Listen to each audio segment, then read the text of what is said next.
One day, we all woke up. We knew our names, we knew each other's faces, but we didn't know our history. Humanity had fanned out across the stars, and nobody could remember when. We knew one thing, though: where we came from. Looking at our maps, the known universe was a ring, and in the centre of that ring, there was nothing. Consulting the spirits, speaking with our familiars, attempting to divine more knowledge, it all came up empty. We had come from somewhere, deep in the blackness, and it was no longer there. We lived on the outskirts for a while and had started to build new homes and lives for ourselves when it started to spread. People kept waking up and missing pieces of their history. We eventually figured out that the unknown was expanding, swallowing up settlements that were too close to it and erasing them. Humanity did the only thing it could do in the face of an unknowable threat. We ran. We continued to venture further and further into the universe, never stopping for too long. Humanity lives its life on the run.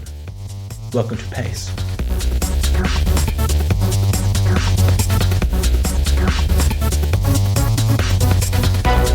Welcome to the very first session of Pace. I am Reuben, I'll be your game master here, taking us through the world, and let's introduce our players. Hello, my name is Elliot. I'm playing Jackson Daniels. He's like, that person who tries really hard to look like they're cool? I know someone like that, yeah. Like he's wearing like a big grey trench coat. He looks like a guy who's cosplaying as like Doctor Who. That's the real fantasy of games like this, is you can make characters that are completely different to you and not at all similar. All right, cool. Jackson Daniels. Kip, do you want to introduce yourself and yourselves, I guess? Yeah, so I'm Kippos. I guested on one of the episodes of Pale Reflections a while back, and I'm just a community member. And I am playing Lily Valdo, who is a priestess of Athena, and is very focused on gathering information and knowledge and all that kind of cool stuff. Mm-hmm. And a new voice to the Doof Media Network. Linus, do you want to introduce yourselves? Yep. So my name's Linus. I've never done any podcasting before, but Reuben and I go way back. I'm playing Roman Mars, who is not a podcaster like he is in real life, but is rather a newly awoken reckless knowledge seeker. I love how perfect Roman Mars is for a spacefaring character's name. It really is, isn't it? Yeah. So as everyone just heard from that introduction, we have a bit of information about the world there. We're not going to dive too much into the world setting now. What we're going to do is just get stuck into it and have things come up as they come up. But before we get into any highfalutin science fiction adventures, the first thing that's going to happen is your characters are having a weekend. It's Saturday. Your characters are just kind of doing their regular thing. You've just finished the work week. You've had a nice rest. What is everyone up to over the weekend? What would your characters be doing over the course of a weekend? Let's set the stage for who you are. All right, I'll pick someone then. Jackson Daniels, let's start with you. What would Jackson be doing over the weekend? I feel like Jackson has told himself that this weekend he's gonna like do a bunch of research. The next item he wants to add to his collection. Mm-hmm. But he's ultimately just sat around browsing the space internet and playing space video games. Yep. That's what they call it in this universe. Yeah, it should be pointed out. Yeah. Okay, so basically sitting around at your apartment, playing space video games and space internet. Yeah, and like kind of, every now and then like guiltily looking over at the computer where he's got like a tab open on the research that he needs to do and just not touching it. All right, well, let's do our first roll here, Jackson. I'm going to make you do let's call it a wits roll. I'm going to set a target in my head that you have to meet or exceed to see how well you do at fighting your inner desire to procrastinate. Okay, sure. So I just roll the 4 dice. And just roll the 4 dice. Then add my wits to it? Yep. And I've set a number in my head that you have to beat based on how much you're going to procrastinate. Let's call the number out, actually. I'm going to make this a relatively moderate check. We'll call it a +3 that you have to beat. I got a 4. A 4. So you've been sitting around for a while and you eventually kind of realize, look, I'm not getting anything done. Let's try and mix it up. And so you decide to go for a quick walk outside to kind of reset your brain. So you do a quick lap around the block. And just as you come back, you bump into one of your neighbors who lives on the same floor as you, apartment kind of adjacent. A guy called Mike, who you've had a few interactions with. He's kind of entering his apartment and you give him a kind of quick nod as you walk back into your apartment, let's say. Have you had much interaction with your neighbors, Jackson? Jackson does the hellos and some small, small talk, oh, how's that space weather we're having? But nothing substantial. Yeah, so, you and Mike will exchange nods as you pass by each other, but you've never really seen inside his apartment or anything. And so it strikes you as odd that he does the normal nod and then seems to stop and reaches out and says, Jackson, do you want to come in for a cup of tea? Space tea? He corrects himself. Yeah. Sure. So Mike invites you in for a cup of tea, and you, for the first time, even though you've been living near him and had a kind of cordial relationship with him for a number of years, maybe 3 years, this is the first time you've actually seen inside his apartment. It's nice. It's honestly a little sterile. There's not many personal touches except for a few photos of his family that are dotted around. Mike is fairly old. He's about 100, which is in space years pretty. He's getting up there in age, kind of on the border between. He probably would have retired maybe like 5 years ago from his job. Okay. And is now kind of just living the retiree life.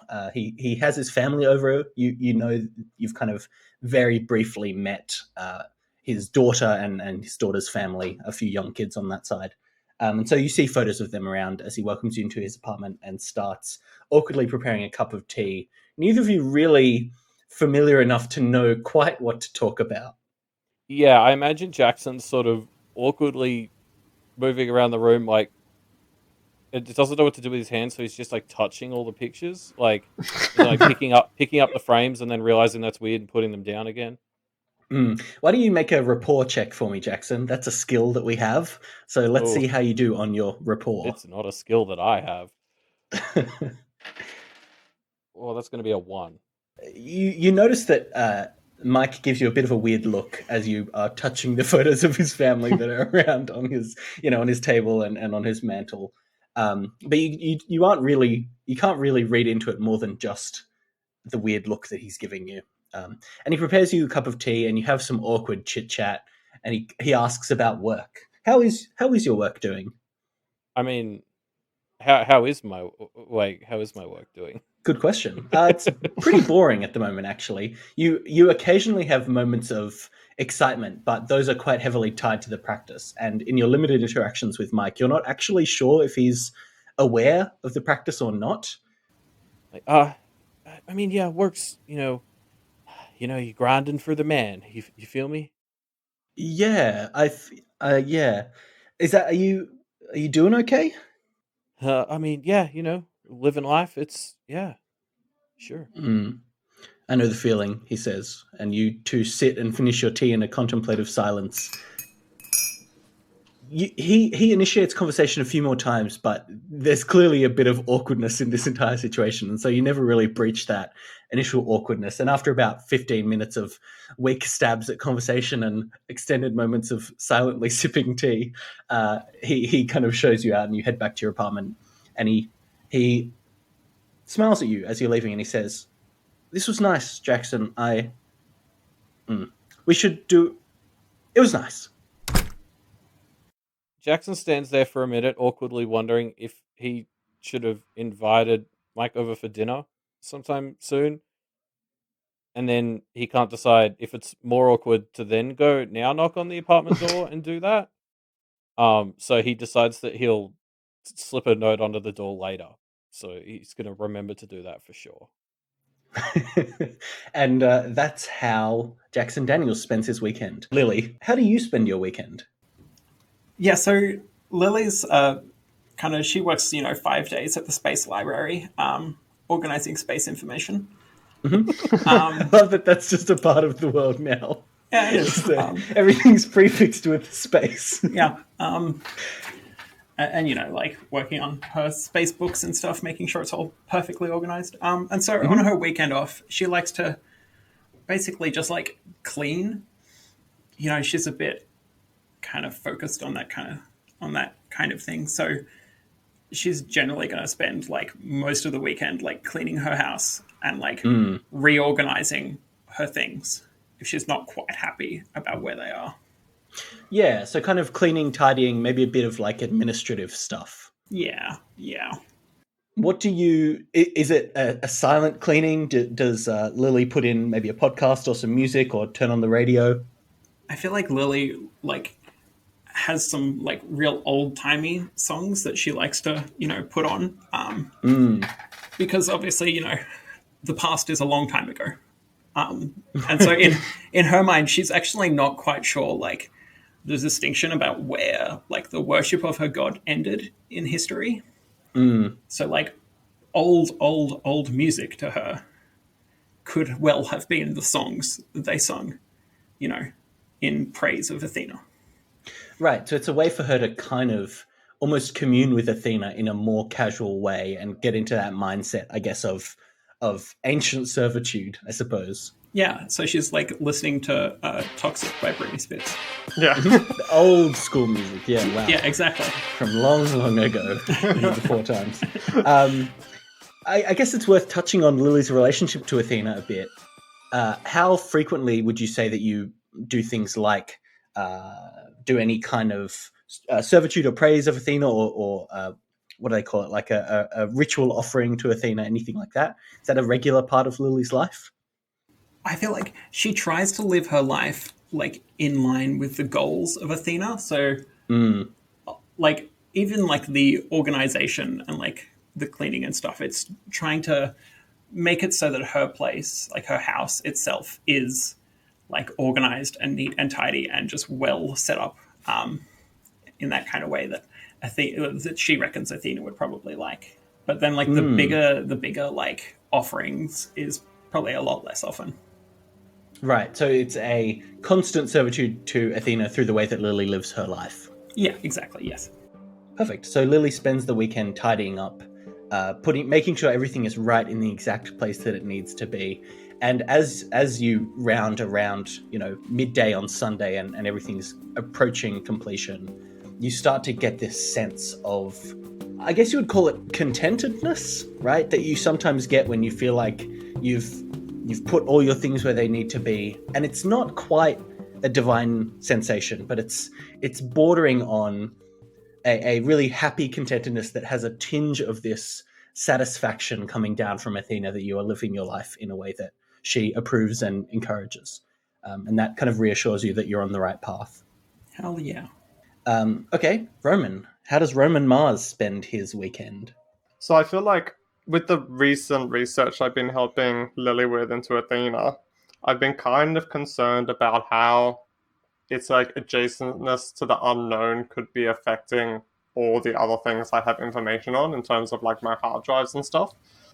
So I feel like I spent the entire weekend like kind of segmenting all the knowledge on my hard drives and stuff so that there was a clear distinction between the research that I'm doing, helping Lily with, which I kind of see as risky in so far as how close it is to the unknown and how things could like leak out and more things could become unknown, and like personal stuff that I have. So compartmentalizing the information that you have. Yeah, one of those weekends where you like spend the entire time at the computer and you did a lot, but to a normal person, it looks like you did nothing. Okay, so you spend the weekend kind of compartmentalizing pieces of information, and as you are a collector of information, you find that you've actually also just picked up a lot of, I guess, information detritus, right? Things like news articles that you thought might be relevant to some research that you're doing that, 3 months later with hindsight, you can look back and see, no, this was just some random news article that has nothing to do with anything. You took you had an article from 2 months ago where the East Triumph Jets beat the D67s in the Nuna Ball semis, and you were kind of thinking, well, that's a bit of an upset. No one expected that. Is that potentially something? Are they, is something going on here with like potentially magical interference? But about 3 months later, you realize it was just a kind of, the sports team did well, nothing too crazy about it that you can tell. So you take that one and just kind of dump it in the trash as you're moving around this information. You alternate between tidying up all this information that you have and keeping an eye on the news. You catch the end of an article about dock workers, the dock workers union, who are currently on a strike. The strike is carrying into its fourth day and is constantly being delayed, and this is causing shipments of ice across the entirety of Outreach to be delayed. Nothing much of interest there. You kind of just drag it off and put it in the...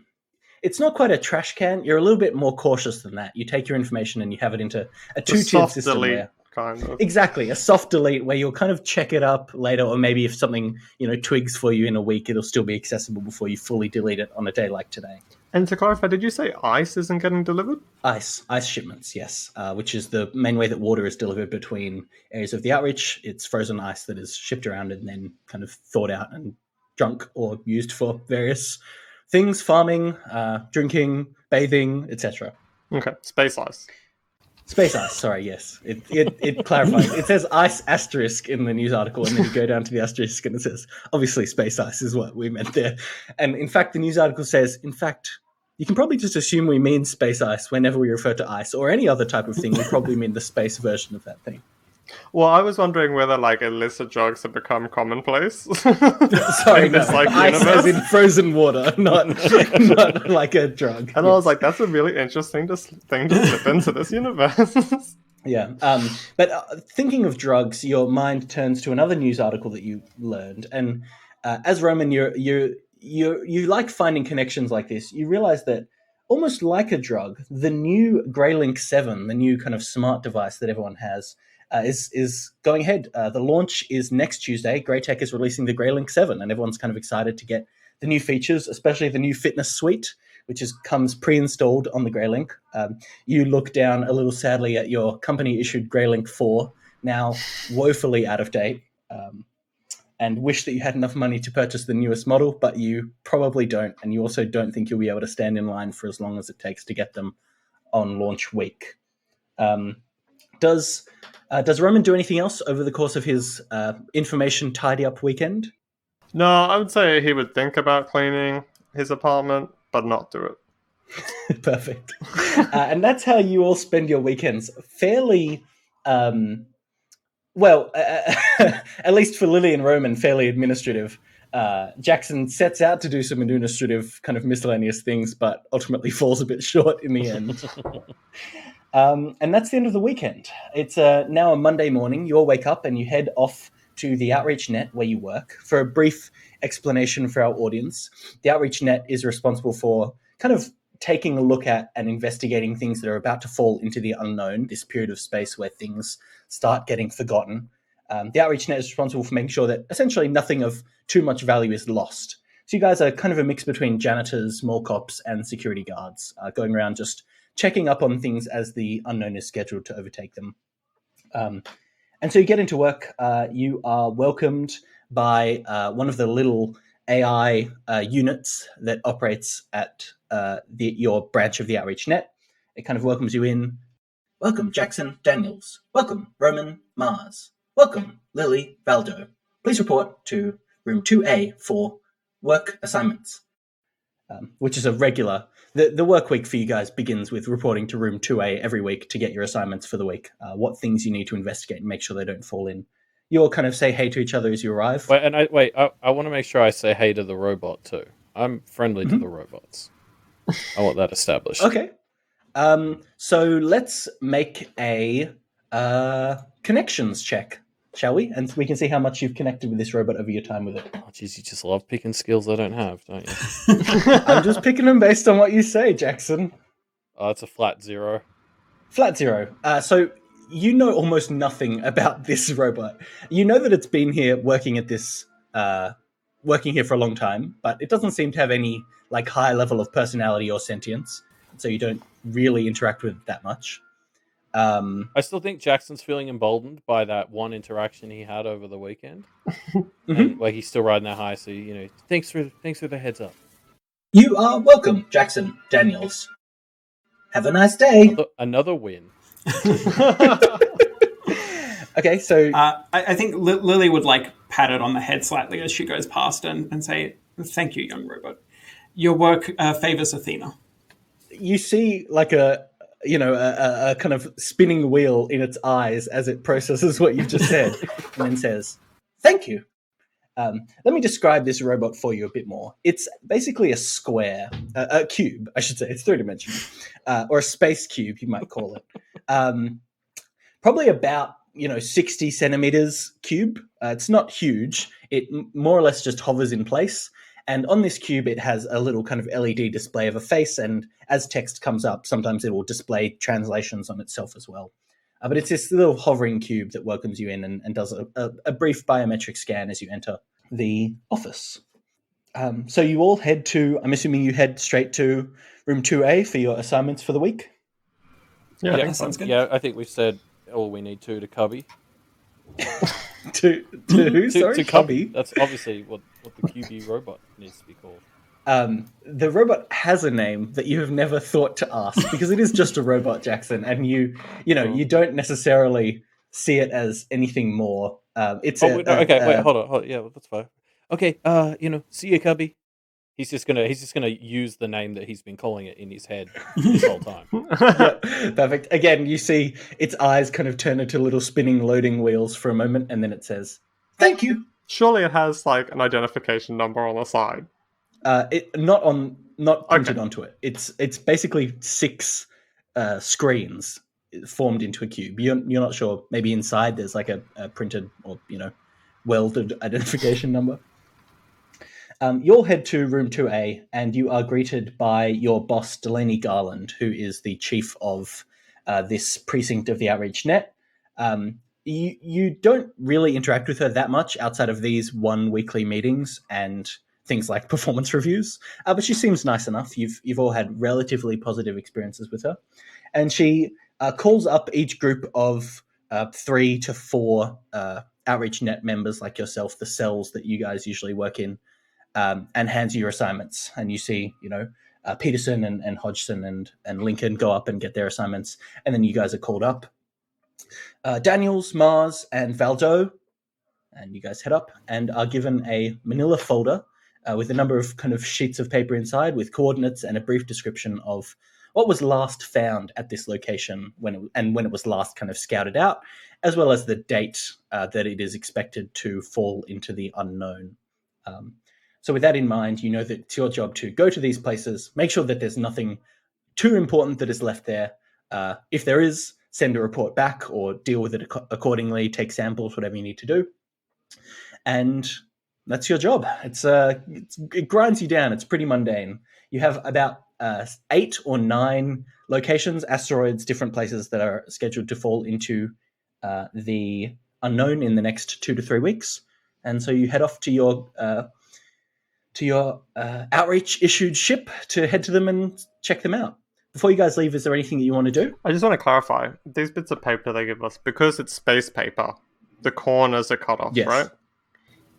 Yeah, and it's like rounded edges and stuff like that. Whenever you print on paper that has rounded edges, you've got to pay a bit of patent money to Space Apple because they patented rounded corners. So, God. The company that manufactures the Greylink 7 is called Greytech, and they also have a lot of patents of things like this, like rounded edges, beveled edges, etc. I have questions about our ship, but I assume those will come up in a sec. Sure. You guys head down to the dock, and you see your ship. Describe the ship for us. Sure. As I discussed, Greytech, the organization, has patented a lot of things like beveled edges, rounded corners, things like that. And in a cost-cutting measure, your ship has none of those. So it's very boxy, very not sleek by any stretch of the imagination. It's not large. It probably could fit about 6 or so people. It's got a small-ish cargo hold for things like samples that you need to take. There's a small kind of, not a lab, but a place that has a lot of storage for things like soil samples and where you can store seeds in a way that will preserve them for the journey back to Canos, where you all live and work. Anything more specific that you'd like to know about your ship? No, but so I guess like out of character, I would like to pitch to the other two that at least when we were naming this, Jackson's candidate was the Borg cube for the name of this thing. So you're specifying that doesn't have to be the name. You just want us to be aware that you pitched that at some point. Yeah, it's up to you both how much you thought against that, and I'll understand either way. But I'm just establishing that that's the name that Jackson would have gone for. Okay, I like the idea of us calling it not the Borg cube.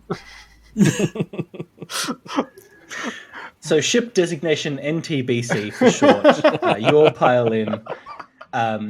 Who is your pilot of the three of you? Who is best equipped to be able to fly NTBC? It's got to be Roman, right? No offense, Kippos / Lily, but Yeah, I think it's got to be Roman. Yeah, I've got great in technology, which I hope is ships. Yes, your ability to maneuver the ship will come under technology. Okay, so you guys head out. You're given your assignments for the week because of these 8 places that you need to visit. You'll be spending the next week aboard the ship with each other, and so you guys have formed quite a nice connection with each other. The quarters are relatively cramped. The amenities are not very high, and so you've formed a more close relationship than you might traditionally think with your colleagues because you do spend so much time around them during the week. So you have a list of about 8 coordinates, and it's fairly rote, checking them off as you go. You head to the first 2 or 3, and there's absolutely nothing there, just soil samples to be collected. At the 4th set of coordinates, you note, Lily, as you're looking over this assignment, you note that it's actually it's a chunk of, originally some kind of planet that has long since broken apart. And on this chunk, there are still growing, actually, a number of trees that have allowed it to maintain somewhat of an atmosphere, although a very small one. And so you realize that as you're approaching this planet, there'll be trees, there'll be almost a dense forest that you can land in and explore. It's all already been more or less catalogued, so there's nothing too crazy that you expect to be there, until you start to arrive and you realize the ship, the NTBC, starts receiving a distress beacon originating from somewhere inside this forest hunk of space debris. Okay. So wait, there's a signal coming from this small planet, did you say? Or Yes, it's a distress signal. distress signal, okay. And does it Yes. have any other information, like in terms of how long it's been playing for, how far away it is, anything like that? Not that you can tell, unfortunately. You have a point of origin for it. It's somewhere in this dense forest that appears as you start getting closer to the planet. Okay. I just want to specify that, like, as it starts, like, if there's like a beeping in the helm or something, and I assume there's many big manual clicky switches that I start clicking at in reaction to this, like Yes, click, click, click, you hear click, click. you hear a beeping start to echo through the NTBC. Distress signal located. Distress signal located. Distress signal So located. guys, I think there's a distress signal located on the planet. hold on, I'm just finishing up my instant noodles.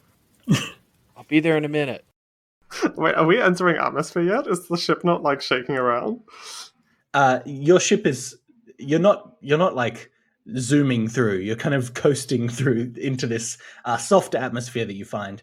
You actually locate the distress signal on the surface of this planetoid, but you realize that it's surrounded by such dense forestry that you probably won't be able to land right near it. But you spot a clearing a little bit away, maybe about 10 minutes walk away, where you can put down the ship and walk to wherever this distress signal has come from. Awesome. Well, I guess I'll do that. Okay. Obviously, we do like a repeating pattern where Jackson finishes off his noodles, because I don't want turbulence to affect that.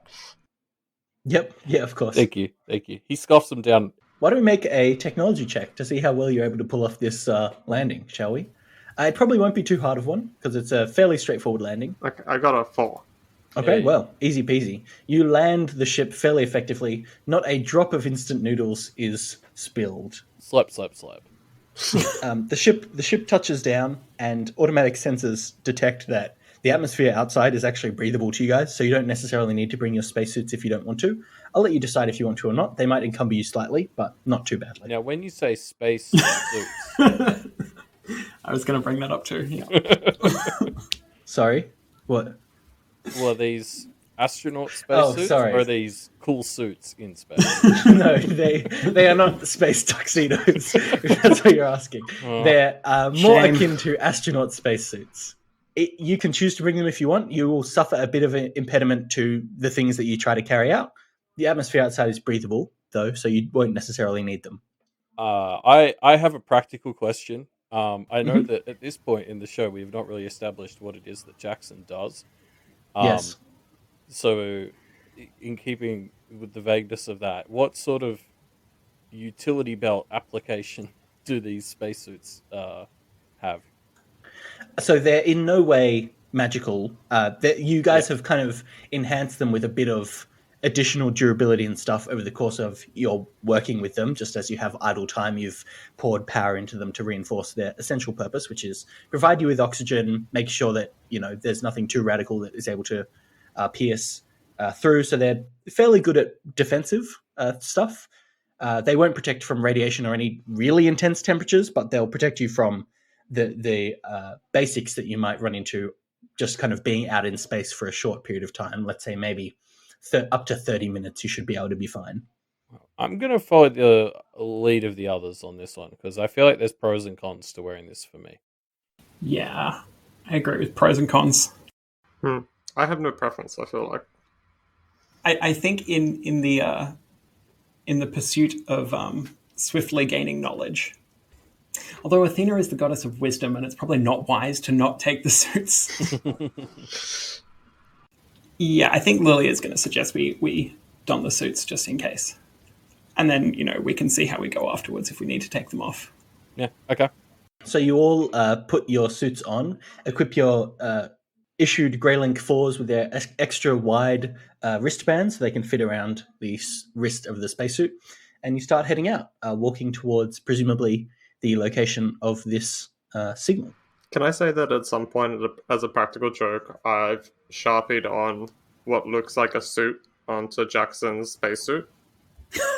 Oh, I see. So it's a spacesuit that also has like a tie and a suit jacket drawn onto it. Yeah. Yeah. Great. Jackson actually really likes this. Started as a joke, but Jackson has, in his spare time, sometimes shored it up with a Sharpie when things get smudged or starts to wipe off.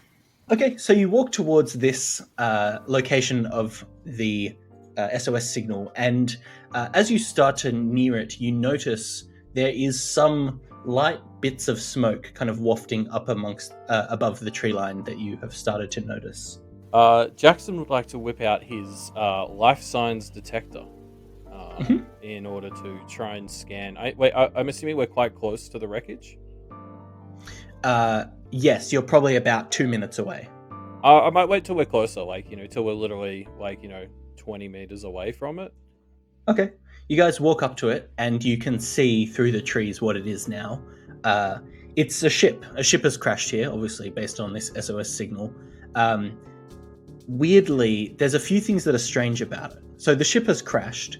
You don't see... Well, actually, why don't we see what you see through a... Let's call it... wits. Why doesn't everyone make a wits check for me? And we'll see how we all do. Okay. Unless anyone has anything specific they want to look for, we'll just do a general wits check to see what we see. I got a 3. That's a 0 for me. I also got a 3. I'd like to specifically look for any technology I haven't seen before. Okay. Lily. Sorry, that was a 0, unfortunately. A 0. Okay, nice. So Lily doesn't see anything out of the ordinary about this ship. But the rest of you notice a few strange things. Firstly, this ship can't have been here for too long because based on the information in your sheet that you got about this place to check out, it wasn't reported, and that it was initially checked out most recently, probably about 2 months ago, something like that. So it's crashed here in the past 2 months. The ship hasn't fallen apart much, so you can't really tell if it's been here a long time or not. But something that you do notice strangely is there's no damage to the surrounding trees that you would expect for this ship to have crashed here. And you also see that there's the front of the ship, which has a kind of glass domed front, has broken, and a tree has started growing through it in a manner that suggests it's been here much longer than it should be possible for it to have been here. You guys haven't gone in yet. You notice that there's a door that is open, an emergency door that has fallen open, and there's also this broken front window that you could climb in through if you wanted to.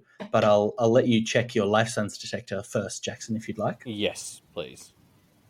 You don't see any signs of life. You take a look at this, almost like a submarine sonar thing that you keep with you, and it sends off these little pings every so often, and you see 3 dots appear right on top of you, and you almost freak out for a moment before realizing that it's just referring to the 3 of you. That happens a lot.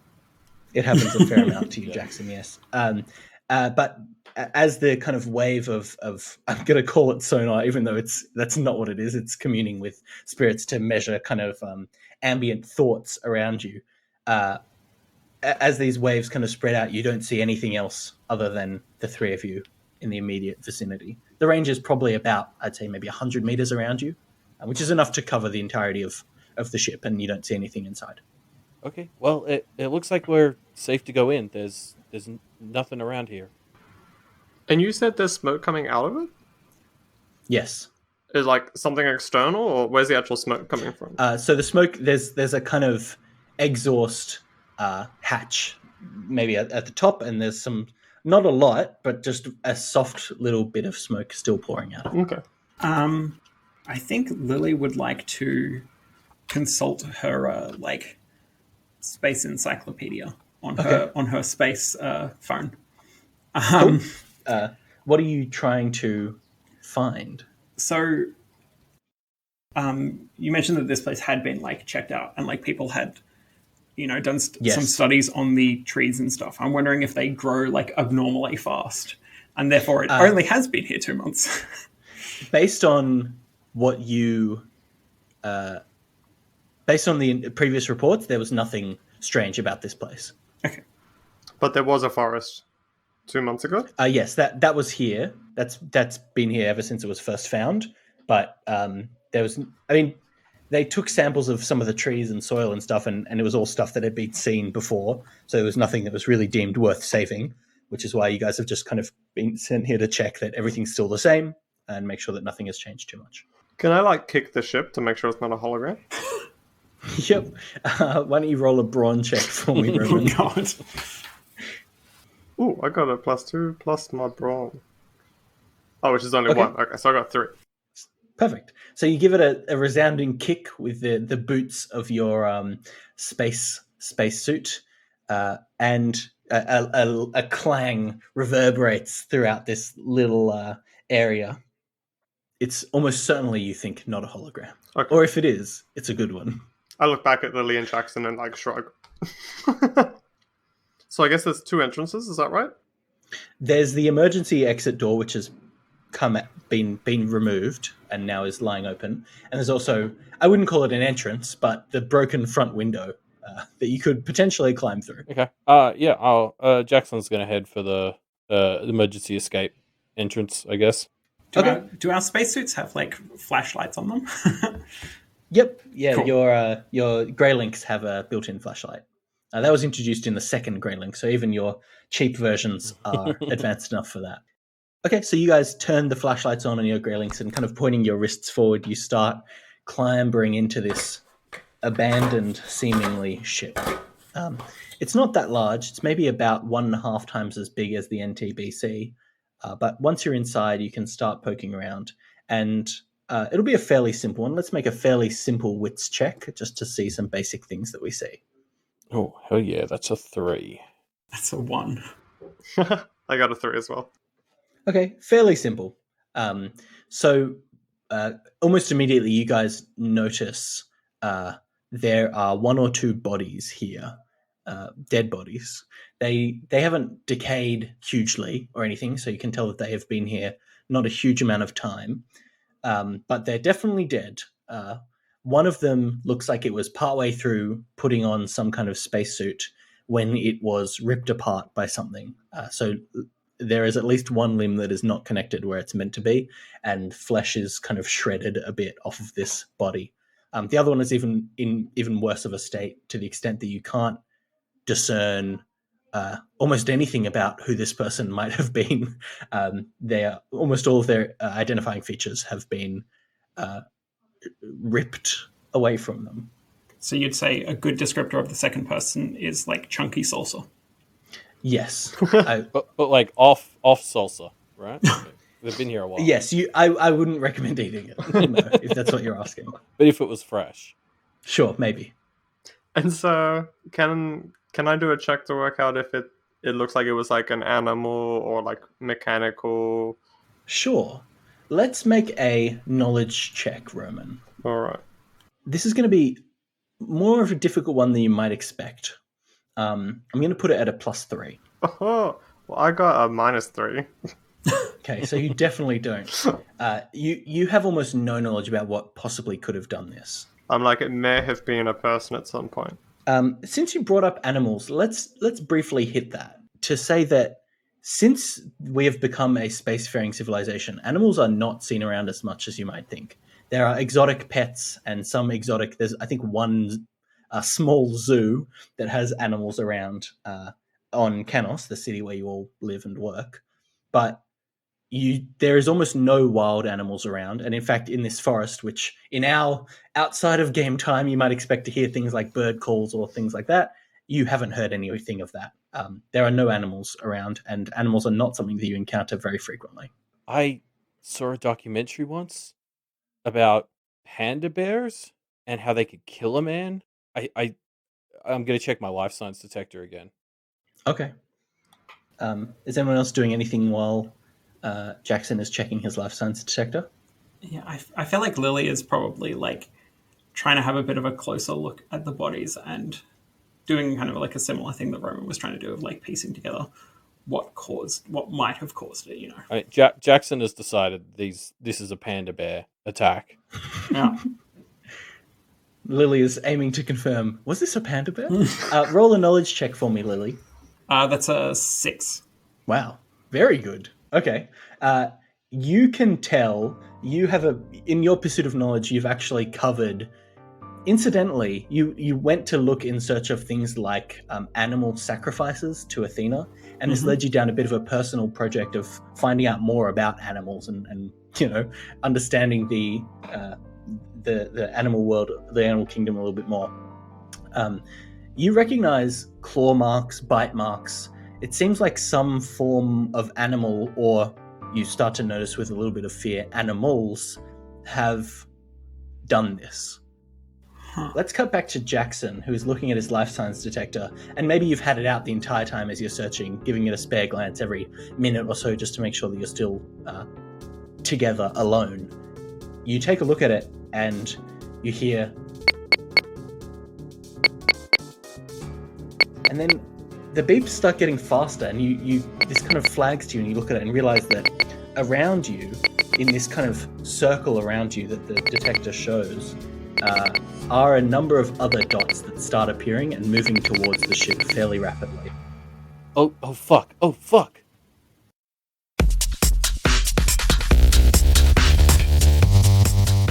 This episode of Pace was produced from the donations of the Doof Media community. Thanks, everybody. Also thanks to our players Elliot, Kippos, and Linus. And of course, Pace is based on the Otherverse setting created by Wildbow. Support him at patreon.com/Wildbow.